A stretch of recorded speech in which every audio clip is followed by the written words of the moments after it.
Hello, after all 25 lakhs 25 లక్షలకి check రాసి పంపిస్తే బ్యాంక్ అకౌంట్లో డబ్బు లేదన్నారట.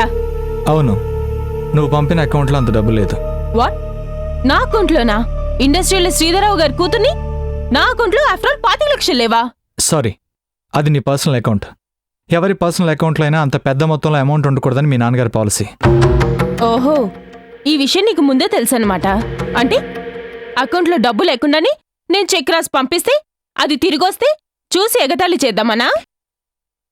కాదు. Then why? ఎందుకు చెప్పలేదు? బ్యాంకుకి చెక్ని పంపిస్తున్నట్టు నువ్వు నాతో చెప్పావా? నాకెవ్వరితోనూ చెప్పాల్సిన అవసరం లేదు. నేను ఈ కంపెనీకి మేనేజింగ్ డైరెక్టర్ని. అందుకే చెప్పలేదు. మేనేజింగ్ డైరెక్టర్గా అన్నీ తెలిసే ఉండాలిగా. ఓకే, ఆ అకౌంట్లో లేకపోతే వేరే అకౌంట్ నుంచి తెప్పించు. I want that immediately. ఎందుకు? అది నీకు చెప్పాల్సిన అవసరం లేదు. ఈ కంపెనీ ఎండీగా this is my order. Sorry, business అవసరాలకి తప్ప ఎవరి వ్యక్తిగత అవసరాలకి ₹1,00,000 మించి ఒకేసారి డ్రా చేయకూడదనేది మీ నాన్నగారి ఆర్డర్. ఒకవేళ అంతకన్నా ఎక్కువ అమౌంట్ డ్రా చేయాల్సి వస్తే ఖచ్చితంగా రీజన్ మెన్షన్ చేయాలి. ఎండీ అయినా చైర్మన్ అయినా కూడా ఈ రూల్ ఖచ్చితంగా పాటించాలి.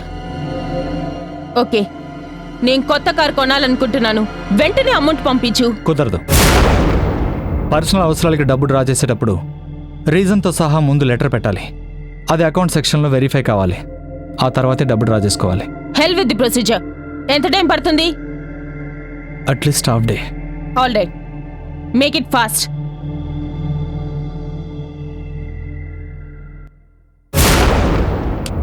హలో, ఏవేవో కొత్త రూల్స్ మా డాడీ ఫ్రేమ్ చేశారు కదా అని అడ్వాంటేజ్ తీసుకోవాలని చూడకు. ఇదంతా నా ఆస్తి. శ్రీధర్రావు గారి ఓన్లీ డాటర్గా ఐఎమ్ ది అబ్సల్యూట్ ఓనర్. మా దగ్గర పనిచేసే వాళ్ళు ఎవరైనా నా ఆస్తికి కాపలాగా ఉండేవాళ్లే. గేటు ముందు పడుండే గూర్ఖా ఆ ఇంటి మీద తనకేదో హక్కు ఉందనుకోవడం చాలా తప్పు. Mind it.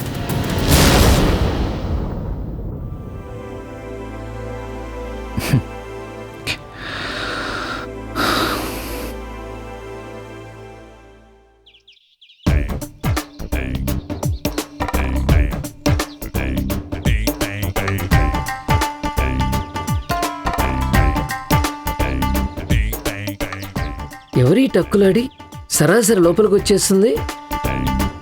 హలో. అల్లోనే. ఏం కావాలి? You see, I am Lucy. Bhavani Prasad house ఇదేనా? భావనీ ప్రసాద్ కాదు, భవానీ ప్రసాద్ గారు. ఆయనల్లే ఇది. ఇంతకీ నీకేం కావాలి? I am Lucy. లూసీ. అబ్బాబ్బాబ్బా, ఎన్నిసార్లు చెప్తావమ్మా? నీకు ఇంగ్లీష్ తప్ప తెలుగు? భవానీ ప్రసాద్ గారితో నీకేం పని? ఆడికి ఇంగ్లీష్ టీచింగ్ చేయాలి. ఇదిగో, నీ తెలుగు వినలేక చస్తున్నా.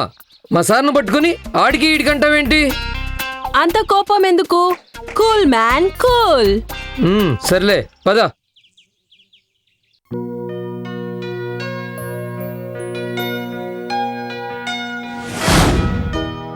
రండి సార్. ఈవిడెవరో లూసీ అట. Hi handsome. లూసీ, కమాన్ కమాన్. నాకు ఎందుకు కాల్ చేశారు? నిన్ను చూసి సరిద్దామని. రాము. లేకపోతే ఏంటి సార్? ఎవరు ఈవిడ? చెప్పాను కదా, ఐ యామ్ లూసీ. లూసీ. ఇలా వాయించేస్తుంది సార్. లూసీ చాలా మంచిది రాము. మన రమ్యకి ఇంగ్లీష్ నేర్పించడానికి నేనే పిలిపించాను. రమ్య,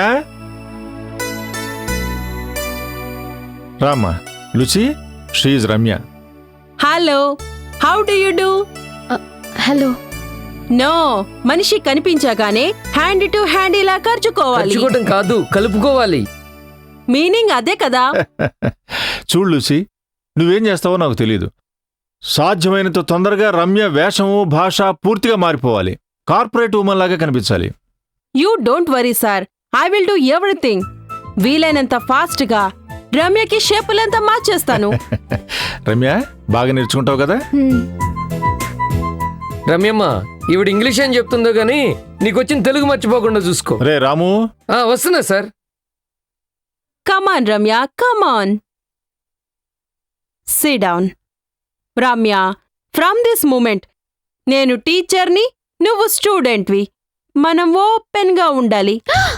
ఉండాలి కాదు, మాట్లాడుకోవాలి. మై గాడ్, మా ఇంగ్లీష్ కంటే మీ తెలుగు చాలా డేంజర్. ఒక్క మాటకి డబుల్ మీనింగ్ ఉంటుంది. ఇక మీదట కేర్ఫుల్ గా ఉండాలి. గుడ్, నువ్వు నాకు బాగా గిచ్చావు. గిచ్చావు కాదు, నచ్చావు అనాలి. గిచ్చావంటే ఇది. మై గాడ్, ఒక్క లెటర్ మారితే భూమికి ఆకాశానికి ఉన్నంత తేడా ఉంది. యూ డూ వన్ థింగ్, నేను నీకు ఇంగ్లీష్ నేర్పుతాను, నువ్వు నాకు తెలుగు నేర్పు. Okay? Okay. Then tell me, what is your name? My name is Ramya.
ఏంటి ఏంటేంటి ఎన్నాళ్ళిలా ఒకే రూమ్లో ఉంటూ దూరం దూరంగా? అన్నీ తెలిసే మాట్లాడుతుంటే నేనేం చేయలేను మంజు. మరి పెళ్ళెందుకు చేసుకున్నావు? నీకోసం కాదు, మీ డాడీ కోసం. అంటే డాడీకి ఇచ్చిన మాట తప్ప నీకు నా మీద ఎలాంటి ఫీలింగ్ లేదా? మంజు, అనవసరంగా సీన్ క్రియేట్ చేయకు. సీన్ క్రియేట్ చేసింది నేను కాదు, నువ్వు. ఛ, ఇలాగే ఉంటే మనం భార్యాభర్తలు అనే మాటకి అర్థమేమన్నా ఉందా? అడిగేది నిన్నే. ఇవాళ నా ప్రశ్నకి జవాబు చెప్పే తీరాలి. భారీగా అడుగుతున్నావా, యజమానురాలుగా ఆర్డర్ ఇస్తున్నావా?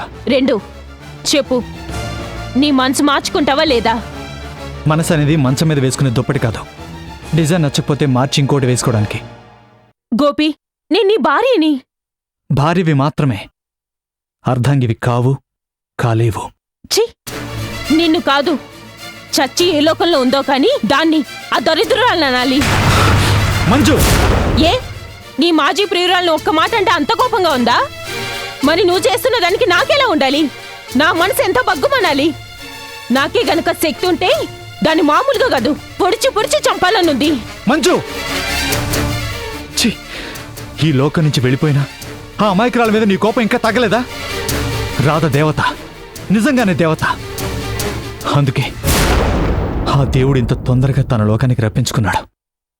ఈ జన్మలోనే కాదు, 1000 జన్మలెత్తినా కూడా నువ్వు రాధ కాలి కోటికి కూడా సరిపోవు. నా మనసులో స్థానాన్ని సంపాదించుకోలేవు.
పేపర్.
అన్నయ్య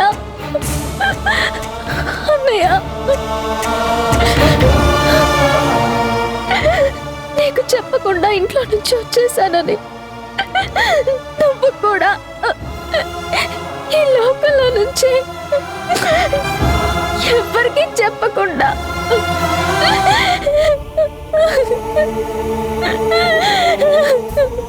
అన్నయ్య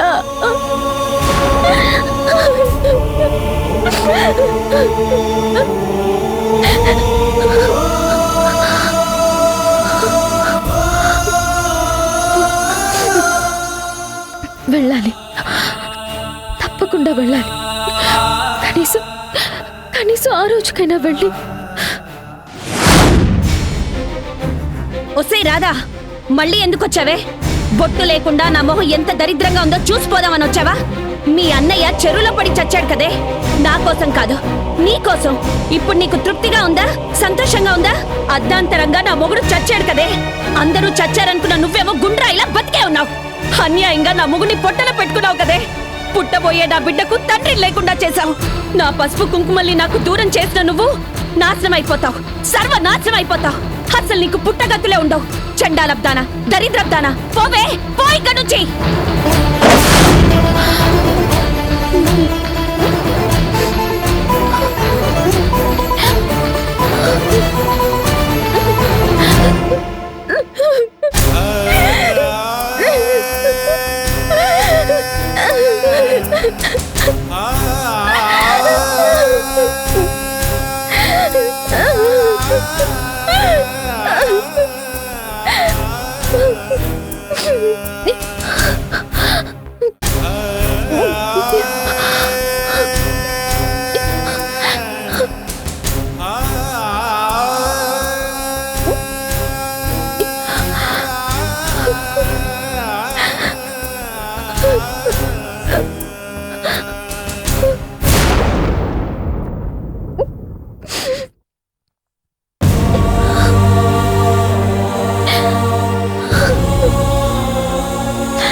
కాఫీ. అబ్బా అబ్బా, అంత నొప్పిగా ఉందా? తలలో భరించలేనంత బాధగా ఉంది. ఉంటుంది. 4 ఫుల్ బాటిల్స్ ఖాళీ చేశాక కార్ డ్రైవ్ చేసి దేనికో గుద్దేస్తే తల దిమ్ముగానే ఉంటుంది. సంధ్య, సారీరా. ఆ రోజు ఏదో మూడౌట్లో. మూడౌట్ అయితే తాగేయాలా? తాగేసి డ్రైవ్ చేయాలా? చీసీలా? సంధ్య ప్లీజ్. వద్దు, మాట్లాడొద్దు. మండిపోతుంది. మీకే మగ మహారాజులు. మీకేదైతే ఏడ్చేది. ప్లీజ్. సారీ చెప్పాను కదా. చెప్తే అయిపోతుందా? ఆ నెత్తి మీద ఎంత పెద్ద గాయమైందో చూడండి. సారీ చెప్పారట, సారీ. అసలు మీరు ఈ బిజినెస్ అని మానండి. సంపాదించింది చాలు. ఈ టెన్షన్స్ భరించడం నా వల్ల కాదు. సారీరా, ఇంకెప్పుడు తాగను. నీ మీదొట్టు. మీరు ఒట్టి తీసి గట్టి మీద పెట్టేగా. మొన్న తాగింది ఇలా ప్రాణం మీద తెచ్చుకుంది. ఒట్టంట ఒట్టు ఎన్నిసార్లు వేస్తారు? మాట మీద నిలకడలేని మనుషులంటే నాకు కంపరం. సంధ్య, నిజమే. ఇక మీదట తాగునని ఇంతకు ముందు కూడా నీ మీద ఒట్టేసి చెప్పాను. కానీ మొన్న మాత్రం ఏదో చిరాకులో. చిరాకులో తాగేయాలా? తాగేస్తే ప్రాబ్లం సాల్వ్ అయిపోతుందా? ఇప్పుడు అయిందిగా గొప్ప ప్రాబ్లం. సంధ్య, అసలే తల దిమ్ముగా ఉంటే నువ్వు కూడా ఇలా ఎడాపెడ వాయించేస్తే ఎలా? ఆహా, తమ చేసిన పనికి తిట్టక నెత్తి మీద ఎక్కించుకోవాలా? మొహం చూడండి, మొహం తల దిమ్ముగా ఉందంట.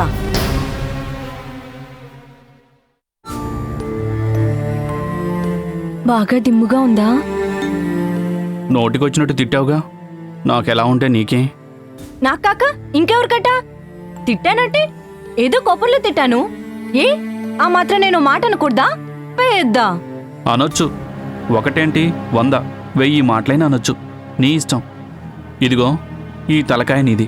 దీనికి మందే వేస్తావో మొట్టికాయ వేస్తావో నీ ఇష్టం. ఈ వేషాలకేం తక్కువ లేదు.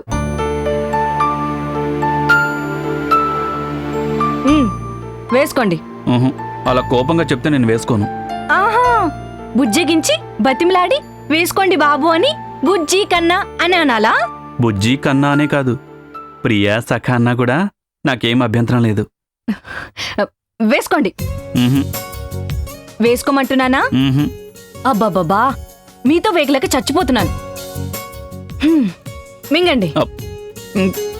ఏంటి, నీళ్లు కూడా తాగించాలా? మ్మ్. హా, తప్పుతుందా? మ్మ్.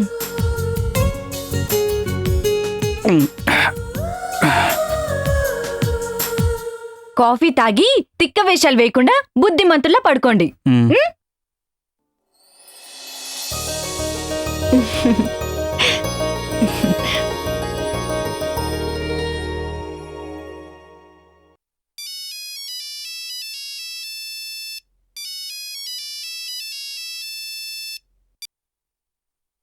హలో మోహన్. హలో బాస్, ఎలా ఉంది? Okay, recovering. రికవరింగ్? ఒక్క పూట తాగి డ్రైవ్ చేస్తే రికవరీ అవ్వడానికి ఎన్నాళ్ళు పడుతుందో చూసావా? ఏంటి మాట్లాడవేంటి? వింటున్నావా? వింటున్నాను. చెప్పు. ఏంటి చెప్పేది? నేనేం హరికథ చెప్పట్లేదు. హ, మోహన్, నువ్వు ఇలా ప్రేమగా తిడుతుంటే ఎంత బాగుందో తెలుసా? ఏంటి తిడుతుంటే బాగుందా? నిజం. నేను ఇలా బెడ్ మీద ఉన్నందుకేగా. నా క్లోజ్ ఫ్రెండ్ తిడుతుంటే ఎలా ఉంటుందో ఫీల్ అవుతోంది. మోహన్, ఈ యాక్సిడెంట్ వల్ల నాకు 2 నిజాలు తెలిసాయి. 1, నా భార్య నన్ను ఎంతగా ప్రేమిస్తోందో. 2, నా ఫ్రెండ్ నా కోసం ఎంతగా బాధపడతాడో. ఈ మాత్రం తెలుసుకోవడానికి ఇంత గొప్ప పని చేయనక్కర్లేదు. మోహన్, ఇలా ఫోన్లో కాదు, రేపోసారి మా ఇంటికి రా. నా ఎదురుగా కూర్చొని నీ ఇష్టం వచ్చినంతసేపు తిట్టు. కావాలంటే నా మీద అటాక్ చేయడానికి మా ఆవిడ కూడా నీతో జాయిన్ అవుతుంది. ఇద్దరూ కలిసి కంబైండ్గా తిట్టండి, కమ్మగా ఉంటుంది. Shut up shut up. Thank you. ఇంతకీ రేపు వస్తున్నావా లేదా? ఓకే, వస్తున్నాను. గుడ్. ఎప్పుడెప్పుడు వస్తావా అని వెయిట్ చేస్తుంటాను. నువ్వు వస్తున్నావని తెలిస్తే మా ఆవిడ కూడా సంతోషిస్తుంది. Okay, bye. బాయ్.